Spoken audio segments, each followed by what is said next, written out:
សួស្តីលោកគ្រូអ្នកគ្រូទាំងអស់គ្នាអញ្ចឹងលោកគ្រូសម្បូរមានវីដេអូបន្តទៀតណាយើងដល់មេរៀនទី58អញ្ចឹងមេរៀនទី57យើងនិយាយពីរង្វាស់ប្រភេទឥឡូវមេរៀនទី58នេះគឺយើងនិយាយពីរង្វាស់លំដាប់អញ្ចឹងមួយគឺ nominal scale ជាភាសាអង់គ្លេសហើយមួយទៀតគឺហៅថា ordinal scale គឺរង្វាស់លំដាប់អញ្ចឹងដោយលោកគ្រូសម្បូរបញ្ជាក់ក្នុងវីដេអូពីខាងដើមអញ្ចឹងសួរថាហេតុអីបានយើងចាំបាច់រៀន nominal ហើយហេតុអីបានយើងចាំបាច់រៀន ordinal ពីព្រោះនៅពេលដែលលោកគ្រូបង្កើតបញ្ជីសំណួរសម្រាប់ទៅប្រមូលទិន្នន័យជាពិសេសបញ្ជីសំណួរបរិមាណវិស័យអញ្ចឹងពេលហ្នឹងគឺលោកគ្រូនឹងប្រើប្រាស់ nominal ឬ ordinal scale នៅក្នុងបញ្ជីសំណួរហើយតើលោកគ្រូប្រើប្រាស់ហ្នឹងគេប្រើប្រាស់វាមិនហើយនៅពេលដែលលោកគ្រូសរសេរហ្នឹងតើលោកគ្រូប្រើប្រាស់ធាតុណាខ្លះបញ្ចូលហើយមូលហេតុបានប្រើធាតុទាំងអស់ហ្នឹងហើយដល់ពេលនយោទៅវិភាគក្នុងកម្មវិធីស្ថិតិនេះថាតើកម្មវិធីស្ថិតិហ្នឹងប្រើប្រាស់ប្រភេទណាឬក៏ប្រើប្រាស់មុខងារអញ្ចឹងឥឡូវយើងមកស្គាល់ទាំងអស់គ្នាអ្វីទៅហៅថាលក្ខណៈនៃរង្វាស់លំដាប់អញ្ចឹងកាលណានិយាយពីរង្វាស់លំដាប់លោកគ្រូមើលណាកាលណានិយាយពីរង្វាស់ប្រភេទអញ្ចឹងរង្វាស់ប្រភេទហ្នឹងគឺវាមានធាតុមួយសំខាន់គឺប្រភេទវាអត់មានលំដាប់ទេបាទវាអត់មានកម្រិតអីទេអញ្ចឹងអត់គ្រូហើយអត់គុណដកបូកចែកបានទេហើយលេខតំណាងហ្នឹងក៏គ្មានន័យដែរអញ្ចឹងមកដល់ពេលរង្វាស់លំដាប់នេះគឺវាចាប់ធាតុរបស់រង្វាស់ប្រភេទអញ្ចឹងមានថាទី1វាជាប្រភេទគ្នាប៉ុន្តែទី2នេះលោកអ្នកទី2នេះប្រភេទហើយមានលំដាប់ព្រោះមែនណាជាប្រភេទហើយមានលំដាប់ទៀតដល់ទី3លំដាប់ហ្នឹងអាកម្រិតកណាលំដាប់មានកម្រិតគ្រូវាមានកម្រិតហ្នឹងគឺគេអត់ដឹងទេកម្រិតហ្នឹងគេអត់អាចកណនាបានទេអត់ដឹងប្រមាណទេអត់ដឹងកម្រិតណាទេហ្នឹងគ្រូណា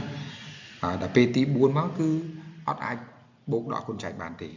បាទបូកដកគុណចែកអត់បានទេហើយដល់ពេលទី5មកមានន័យថាវាអត់អាចកណនាបានទេពីព្រោះវាគឺជាទិន្នន័យគុណវិស័យអញ្ចឹងសម្រាប់រង្វាស់ប្រភេទនិងរង្វាស់លំដាប់នេះទាំងពីរនេះគឺជាប្រភេទទិន្នន័យគុណវិស័យកាលណាទិន្នន័យគុណវិស័យមានតែអត់មានតួលេខទេណាអញ្ចឹងអាលេខយើងបង់តំណាងពីមុខនេះគឺគ្មានតម្លៃទេគ្រាន់តែលេខបង់ទេប៉ុន្តែគ្រាន់តែលេខបង់នៅក្នុងលំដាប់នេះគឺបង់តាមលំដាប់ថា1 2 3 4 5 A B C D ទៅវាខុសពី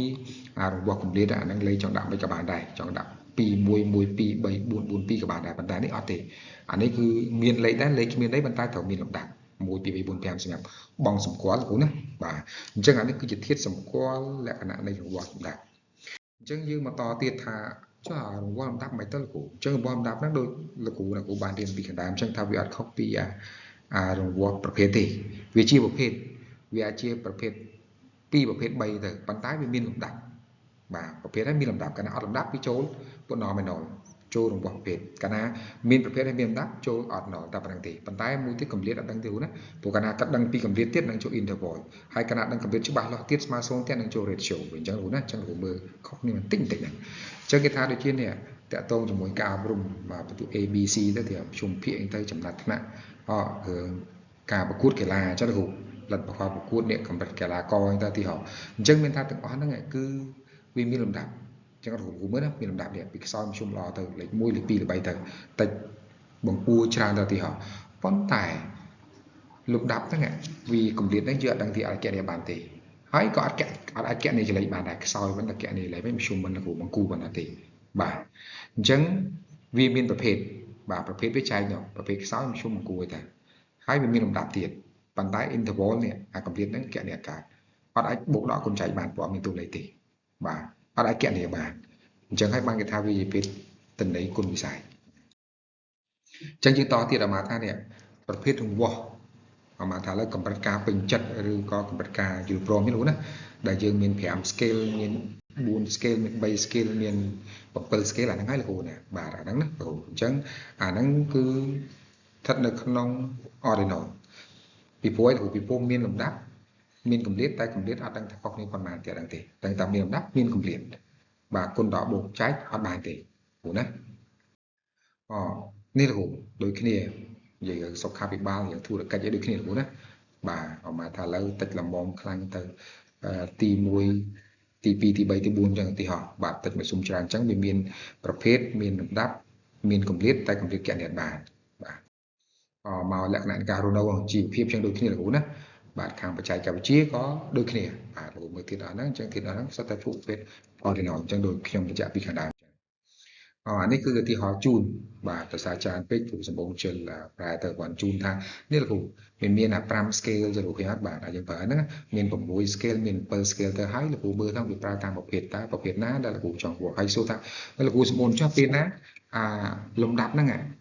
យក3 scale ប្រើយក4 scale 5 scale អាហ្នឹងអាស្រ័យទៅលើទិន្នន័យដែលឆ្លើយតបនឹងវត្ថុម្ដងស្រាវជ្រាវឧទាហរណ៍វត្ថុម្ដងស្រាវជ្រាវលោកគ្រូនឹងចង់បានទិន្នន័យកាន់តែច្បាស់អញ្ចឹងវាអាច5 scale ទៅ7 scale ទៅបើថាទិន្នន័យវត្ថុម្ដងសម្រាប់ទិន្នន័យហ្នឹងទិន្នន័យសម្រាប់វត្ថុម្ដងហ្នឹងគឺអត់ទេវាត្រូវការតែ4 scale ទេវាអត់ចង់ឲ្យបានលម្អិតទេអញ្ចឹងមាន4 scale ទៅអញ្ចឹង3 4 5 6 7 scale ហ្នឹងគឺមិនមែនអាស្រ័យទៅលើខ្ញុំអ្នកសម្រាប់គឺលោកគ្រូអ្នកសម្រាប់ទេអាស្រ័យទៅលើធម្មជាតិរបស់លោកគ្រូអ្នកគ្រូកំពុងសិក្សាហើយអាស្រ័យទៅលើវត្ថុម្ដងតើវត្ថុម្ដងទាមទារឲ្យប្រើទិន្នន័យហ្នឹងលម្អិតកម្រិតណាអញ្ចឹងមិនមែនចេះថាដាក់លោកគ្រូណាសួរទិន្នន័យដែលចង់បានកម្រិតប្រាថ្នាកាលណាប្រាថ្នា scale ហ្នឹងកាន់តែច្រើនកាលណា scale កាន់ច្រើនទិន្នន័យហ្នឹងកាន់តែលម្អិតហើយកាលណា scale កាន់តែតិចទិន្នន័យហ្នឹងវាទៅតាមប្រភេទដូចខ្ញុំបញ្ជាក់ជូននេះតាមប្រភេទវត្ថុម្ដងដែលបញ្ហាសិក្សាស្រាវជ្រាវតើចង់ប្រាថ្នាដូចគ្នាលោកគ្រូណាអានេះសម្រាប់ 5 point scale អញ្ចឹងលោកគ្រូមើលទៅ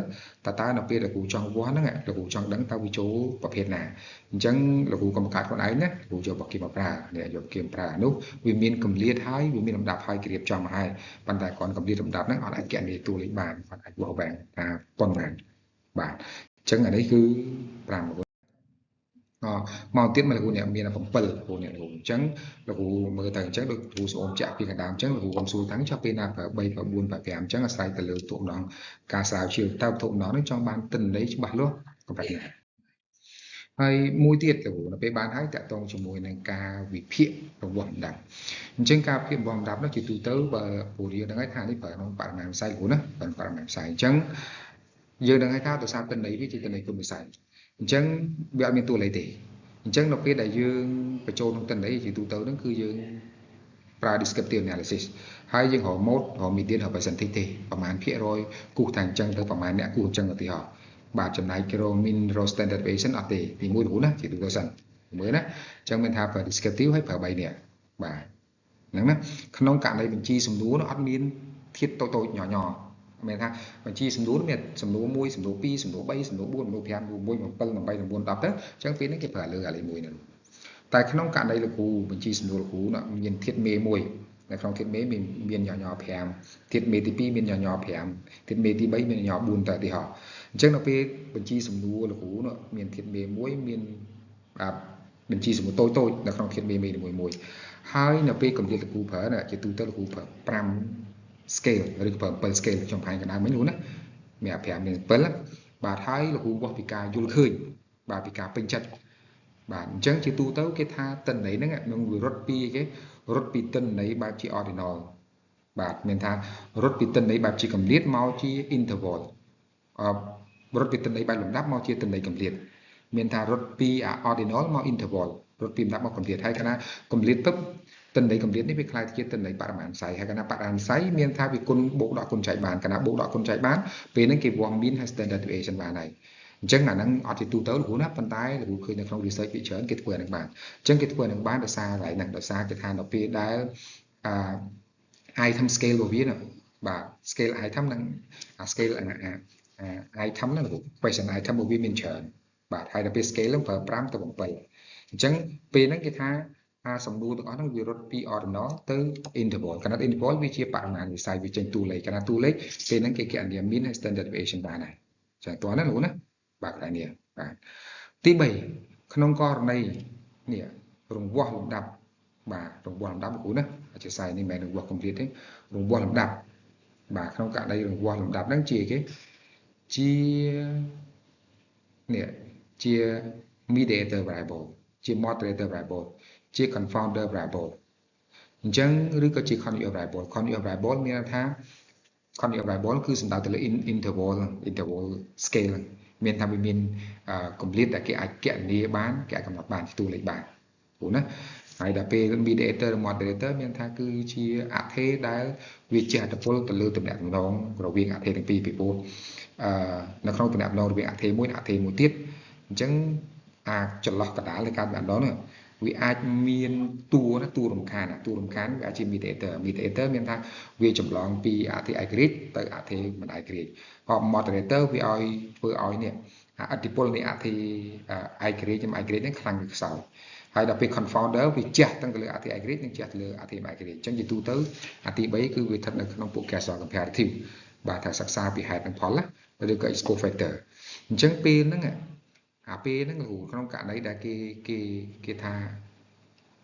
រង្វាស់លំដាប់ហ្នឹងវាខ្លាចជាអធិបែបនេះ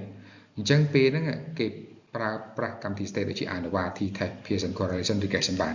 អញ្ចឹងហើយបានខ្ញុំប្រាប់ថានៅពេលលោកគ្រូបង្កើតបញ្ជីសំណួរលោកឃើញកន្លែងព័ត៌មានទូទៅហ្នឹងកន្លែងព័ត៌មានទូទៅលោកគ្រូដាក់នេះដាក់អាទាំងអស់លោកដាក់មកអានេះដាក់